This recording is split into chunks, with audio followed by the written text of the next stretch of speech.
What is up, YouTube? C here, and once again I'm back with, well, another UFC video. And this is UFC Apex Renato Moicano versus Chris Duncan, and let's just get on into it. So, for the first fight, we got Diane Barbosa and Melissa Gatto. You know, premium WMMA fight. Premium, man. This is the main event, bro. This is the John Cena versus Dwayne Rock Johnson, but I mean, honestly, if you want to skip out on this fight, I mean, you can, but let's get on to this fight. You got Diane Barbosa, 8-4, Melissa Gatto, 9-2. Diane, ever since her debut in the UFC, she's been win lose, both which by UDs.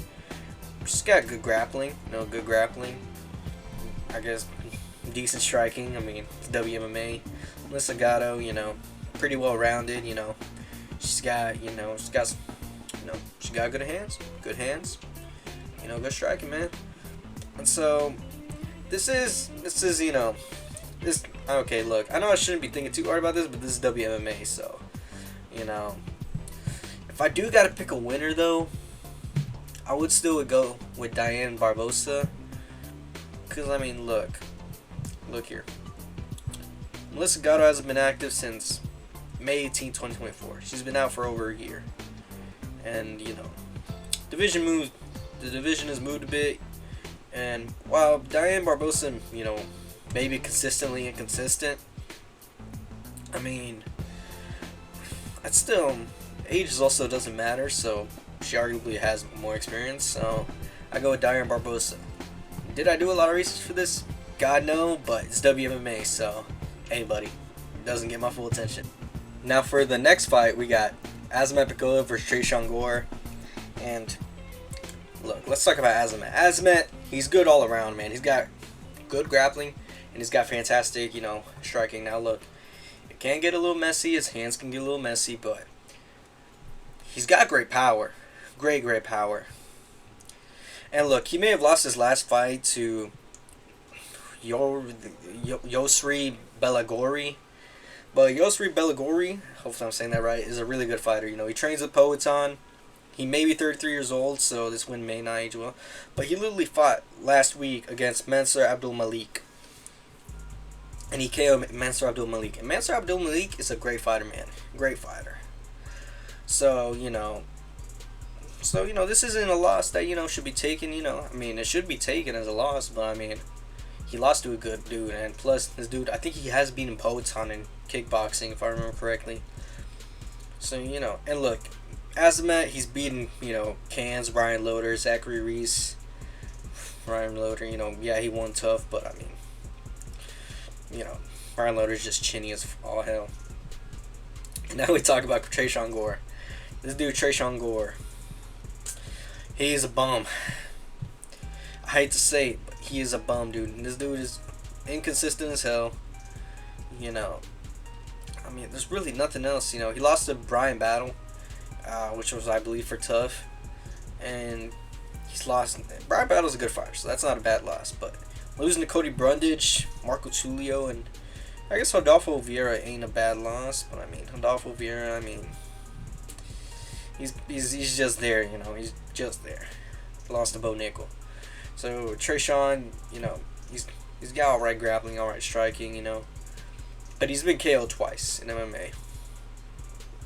So, I could see Azamat KOing him. Okay, and for the last fight, Diane Melissa Gatto, I picked Diane by UD. I keep on forgetting this, but Diane by UD. But back to this, I think Azamat. Azamat Pakola first round KO. I mean, I don't think it's ridiculous to say that. So now we got Alex Pereira. No relation to Alex Pereira, obviously. We all know who his sister is. Versus Haley Cowan. Now this is I should also probably be saying the weight classes. Sorry, women's bantamweight. Now this is basically just who has the best record, but also that's not really fun. So we gotta. I mean, should I? Nah. But yeah, let me just be blunt. I think Alex Pereira is gonna win this. Better. She's got decent striking. And look, she may have lost her debut in the UFC, but that was split decision. So I mean, could have gone either way. Haley Cowan, she's inconsistent as hell. I mean, she's got hands. She's got some grappling, some submissions. But I mean, she literally had a 2-year layoff before her most recent fight, and she lost that by a sub. So I mean, I'd say Alice Pereira, got this, because this is WMMA. I mean, you know what? But yeah, I'll go Alice Pereira, UD. Now we got Lando Venata versus Darius Flowers. Now Lando Venata, he's a bit of a vet, man. He's been there in the UFC, Come on, man. He debuted against Tony Ferguson, and he actually put up a good fight. But also, this dude is inconsistent as hell. He's win lose. Good, decent striking, decent, grappling, and he's going against Darius Flowers, who is well, he's on a 3-fight losing streak and hasn't fought in over a year or so. I mean, oh yeah, also Lando hasn't fought in over. By the time this card happens, it'll be close to 3 years. So, I don't know. Actually, no. This is the Rock versus. This is the Rock versus John Cena. This is the real Rock versus John Cena matchup. I mean, if I had to pick who, I mean,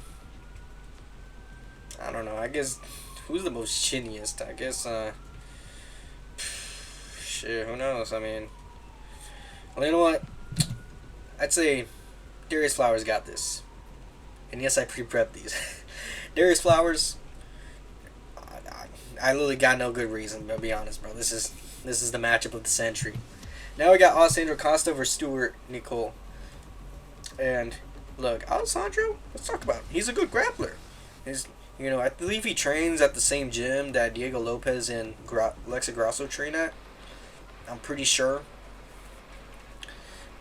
Wait, no, that might be the wrong. No, actually, no, I'm right. Yep, they do. And so, look, Alessandro Costa, he is a win-lose fighter. His 2 most recent wins have been KO TKOs, and I mean, it's not bad, And like I said, he has good grappling, good, fantastic grappling. Now he hasn't been able to show that off as well in the UFC, and he has lost to good dudes like Amir Albazi. That's not even a bad thing. He's lost to good dudes like Amir Albazi and Steve Erceg. Now Alden Correa, I mean, we just got to see more of him to see how good he is. But Alden Correa does train with the champ, Joshua Vance. Oh, I mean, let's not hold that against him. I mean, Alden Correa, he seems to be close to a good camp. But like I say, Alessandro Costa, good grappling, good striking. He's got KO. He's got power in his hands. Now Stuart Nickel, he is 0-2 in his first UFC bouts. So, and one of them was a submission. So I mean, but he does have a good finish. He's good all around. Good striking, good grappling. So, but if I had to choose someone, I choose Alessandro Costa because his grappling is there. Majority of his wins have been by sub. And look, it's not like and even when he's been now grappled, I mean, he's been able to, get back to it. And now, could Stuart Nickel, maybe out grapple him? Maybe he can. But I think Alessandro Costa is just a bit better. He's just a bit better. And he's only lost to guys that are, gone on to be, okay, maybe Steve Erceg isn't that good. Maybe Amir Albazi, But those guys were good for their time, okay? And they were good then, so maybe those losses haven't aged as well. And maybe this pick won't age as well, but I think I'm still going to stick with Alessandro Costa, because why not? Now we got Jose Delano versus Robert Bachula. And actually, Delano, I think, here's something. Okay, so sometimes I make, videos that I plan on releasing, okay, I'm going to go off track a little bit, but I do have videos, in the pocket where I'm like, all right, so for this recent Dana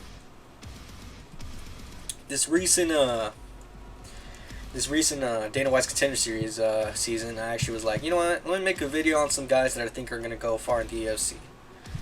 And some of these guys, they haven't fought yet. Some of them have actually gone on to, be good. But honestly, I started this a little after the season ended, like December, January. So, there was a bit of bias. A good bit of bias. Like, for example, actually, no.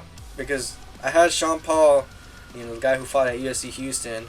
You know, I was like, oh, okay. You know, he's got some good striking. You know, he's got decent striking. So, anyways, yeah. So I was been looking, and Jose Delano's actually on my list. And in my notes, I did say he had a good amount of, he has had a good amount of MMA fights, but he isn't as young as other fighters. You know, fighting wise. And I did write in my notes that he was well rounded. And I did mention that there wasn't a lot of grappling in this fight, and the little that was shown, you know, I did say he had some good reversals, and he did get the guy he fought on there in a crucifix, and he did. And also, this dude, he's got good striking. I did put in my notes that he outstruck him 149 to 38 with, you know, a differential of 111. So this guy is well, and I did put at the end he was well rounded and he's got some good striking, and I can see him in the top 15. Now, honestly, is that a shot in the dark? Well, I guess we'll see after this fight. But, you know, I did go through the research of, you know, watching this fight. Because, you know, fuck, man, I mean, I had college the same day as, you know, I had some school stuff. The same day that, you know, fuck me, dude. Sorry, I'm trying to recollect my thoughts. You know, I gotta take one thing at a time, but, you know, what I will say is, you know, I did some good research, so I feel like I'm confident in saying that Jose Delano will win against Robert Rochula. And yes, I have my phone with me because sometimes it is a little bit hard to keep my notes or what very little I keep.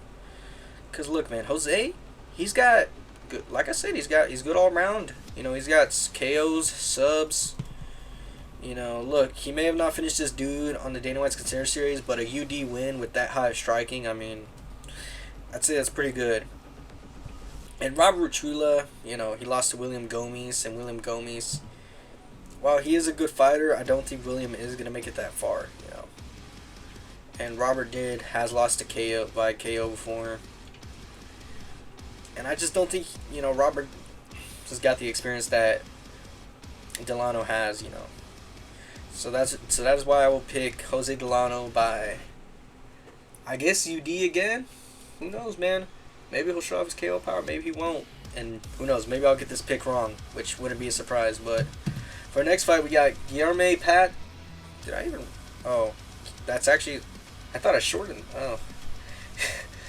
Okay, well, I guess that's his actual name. We got Guilherme Pat versus Thomas Peterson, and I'm picking Guilherme Pat. You know, this is UFC heavyweight division.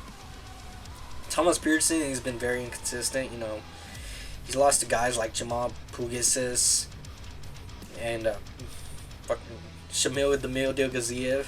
I mean, Shamil, and also he's lost to Vitor Petrino. Now, Shamil and Vitor Petrino, they're good fighters. Shamil, unironically so, even though recently he did lose. But, I mean, look, losing to Vitor Petrino isn't bad, but also this guy does get finished. This guy gets finished. And Guilherme Pat has 4 wins by KO TKO. Thomas Peterson has lost by KO TKO 3 times. Now, look, maybe I could do a little bit more, you know, research, but genuinely, Guilherme Pat, he's a bit of a specimen, though. He's 6'5". You know, he's the same age as Thomas Peterson, but, you know, not with the same amount of mileage that, you know, Thomas has. And he is good. He's decent all around, you know. Thomas, he's just a fat blob heavyweight. Got nothing going on, you know, grappling, and it's there. Striking, Thomas is good at striking. You know, he's got a high KO rate. But also, he can get, you know, finished on the other hand. So, I mean, it really is a toss-up, but I'll go with Guilherme Pat. I'll believe the hype with what little is there, you know. And so, yeah, Guilherme Pat, I'll go with first, second round KO TKO. Now, for the next fight, we got Tommy McMillan versus Manolo Zucchini. I think that's how you say it. I think so. I don't know, but Tommy McMillan, you know, coming from Dana White's Contender Series, got the win on there. Honestly, I don't know much about this dude. I actually don't know much about this fight. So, if I had to, like, base this on, you know, just, I guess, let's see, what could we even base this on? Let's see, Tommy McMillan, he's got high finish rate. He seems pretty well rounded. Manolo Zucchini, He's 11-4, and he hasn't fought in over, dang, a little over 2 years. And he lost to Morgan Charrier by KO TKO. And as we've seen, Morgan Charrier is not a good fighter. So if I had to pick who's gonna win this, man, I'm going with my boy Tommy McMillan. You know, I feel like it doesn't get any more, you know, simple than that. I mean, I guess I could go into more depth with this, but genuinely, I don't know any of these two guys. And okay, look, I got into UFC like 2023, you know, with the Volk versus Islam fight. I don't remember this fight at all. I watched Zagan for Spivak fight, for Spivak card, but genuinely, I don't remember this at all. This is like been blanked out of my mind, dude. But I'd say it's, look, you got a young guy, 28. He is 6 foot for featherweight, so I mean the weight cut could get to him, but I mean I feel like I'm just overthinking this. I'll pick Tommy McMillan. Let's go with first or second round sub. Why the fuck not? Now for the next, hey, Ethan Ewing, man, versus Rafael Estevan. Now, if y'all remember Ethan Ewing, this dude, he debuted on short notice against Malcolm Wellmaker. I think it was like 2-3 day notice, something like that. But man, Ethan Ewing, he's a good fighter, man. In that fight against Malcolm Wellmaker, bro. Now look, it was at 145, but genuinely, I don't, you know, going up a weight class shouldn't matter much, especially if you're a guy like Malcolm Wellmaker. Which I guess kind of shows you that Malcolm maybe doesn't have that KO power. Because in that fight, even though he was hitting Ethan Ewing, but it just wasn't doing nothing. Ethan, you know, Ethan had the better striking. He was doing good defensively. And Ethan, he showed off a little bit of everything. You know, take a shot every time I say you know. He showed off his hands. He showed off some kicks. And he also showed off that he's got some grappling with him. He did a little throw against Malcolm, and look, Ethan in that fight, he didn't really do much with the grappling. This was mostly stand up as it could get, you know, which isn't a bad thing. I mean, it showed he's got good stuff. It showed he literally showed he belonged in the division. And look, maybe the fans, you know, us, we overhyped Malcolm a little bit. Now we've seen that maybe he isn't as good, but I mean that's typical with every fighter we see. You know, we did that with Carlos Paredes, bro. We overhyped that dude, and then motherfucker fought Ian Gary and got showed. But oh well. Now Rafael Estevan, this dude's been in the UFC since 2023. Technically 2022, but this dude's been inactive as hell, man. This dude hasn't fought much. I'm doing quotation with my hand. He debuted on the Contender Series in 2022. Had his first UFC fight in November 2023, and he fought twice last year in 2025. He literally skipped a year of 2024, bro. And now this dude, I mean, he's got a little bit of something for everybody. He's got some grappling, he's got some striking, but he hasn't finished his last 3 fights, and these have been against guys that have been maybe not the best. I mean, okay, Charles Johnson, not a bad fighter. Charles Johnson, I mean, we all know who Charles Johnson is. Jesus Aguilar, I mean, he's pretty I mean, you know, he's there, I guess. And Felipe, who the fuck is that? Who the fuck is that guy, bro? Who is that? Felipe Buenas, I don't know. But Rafael, he is a very good grappler. He's a control guy. Get you down to the mat. So this will be somewhere. let me recompose myself. This will be a test for Ethan Ewing. We'll see if he, you know, just beat Malcolm because it was on short notice and Malcolm was preparing for another fighter, or we could see that Ethan Ewing is legit, man. Because Rafael, he's 29. He's young, dude. He's 14-0. This is a real test for Ethan Ewing, and there is a lot to think about. There's a good bit to think about with Ethan striking, and Rafael's grappling. But I want to believe the hype, but I'm going with Rafael Estevan because I believe this will be a test, and we didn't see much. And I feel like Rafael is just a bit of a vet. Now, I mean, honestly, this is very like 50-50 for me, but I do want to go with the vet. I want to go with the vet. Now, honestly, right now I do want to change it, but I feel like it's more entertaining if I, go against the crowd, man. Let me go with my boy Rafael Estevan, who trains at Nova Inyao, which actually had Jose Aldo and that one bantamweight champ, I forgot.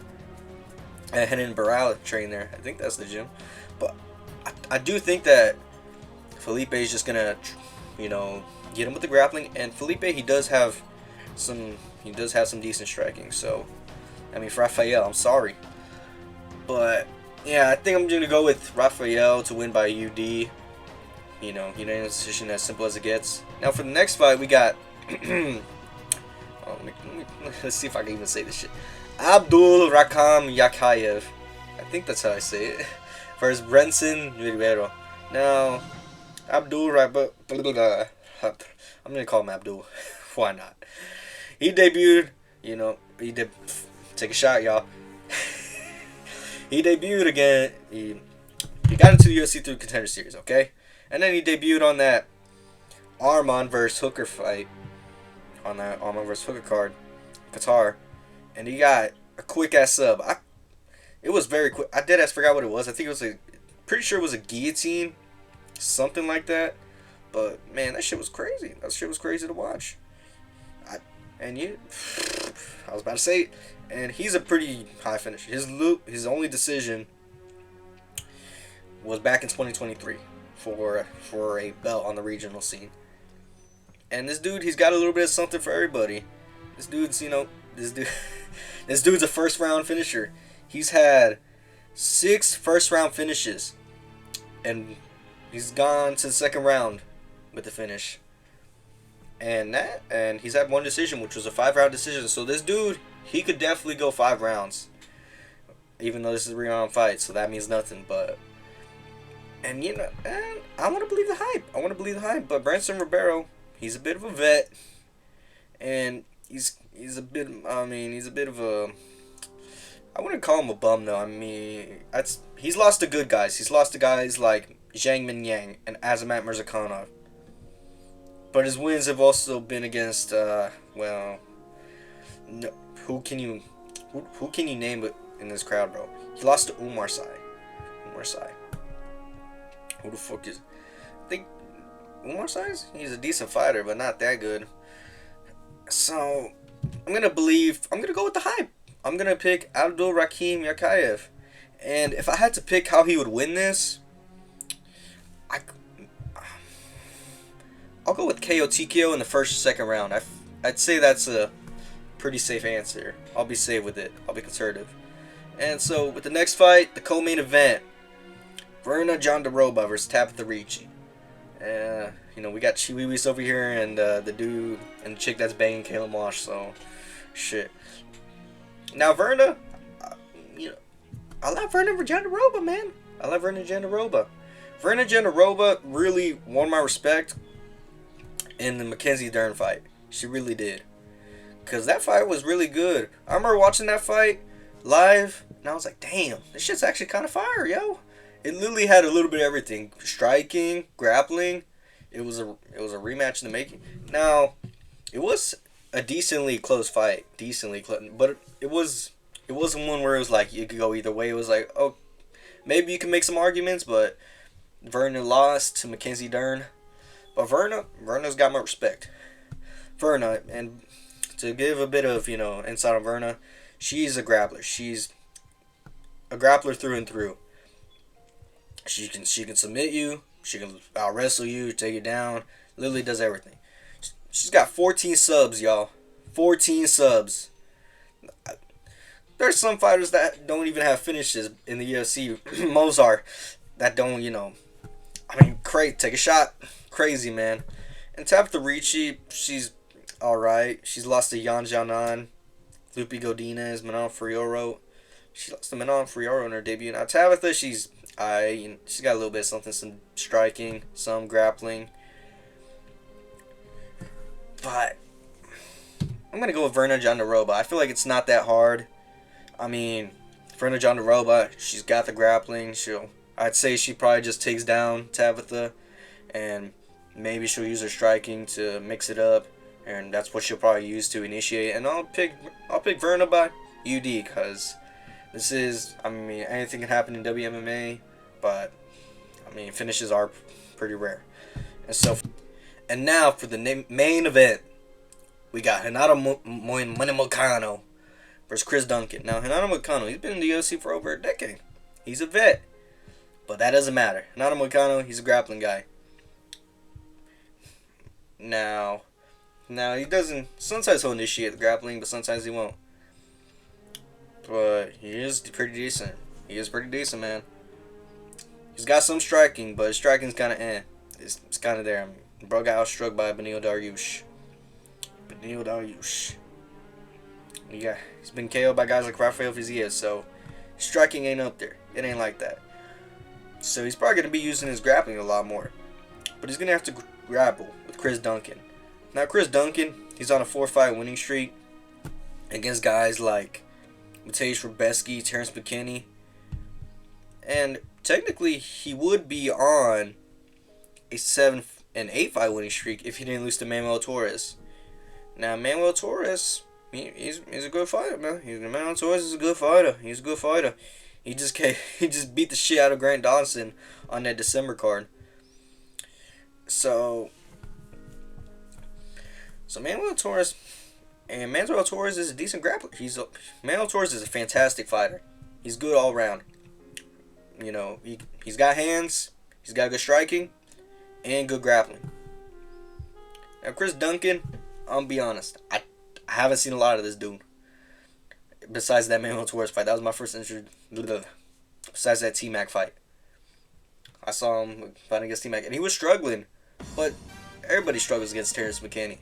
The difference is that he recomposed himself and reversed against McKinney. He submitted him.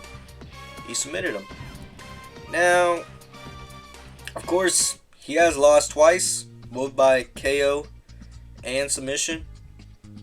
So, and that KO was against Vyacheslav Borshev, who's a fighter. But Vyacheslav is a crazy dude. Now, Manuel Torres submission. Manuel's a good submission artist. But Moicano I'd say, is over the hill. Now, look, his last fight was against Beneil Dariush, another older vet, and he was competitive in that fight, despite, it being a UD loss. But Chris Duncan is young, up and coming, and he's hungry. Okay, maybe 32 isn't that young, but still.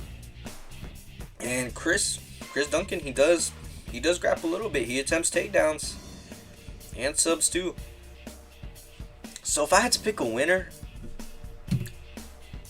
I'd have to go with Chris Duncan, because like I said, he's young and he's good all around. Renato Moicano he's a bit of a grappling guy. He'll try his best to grapple, and if it doesn't work, then he's kind of shit out of luck.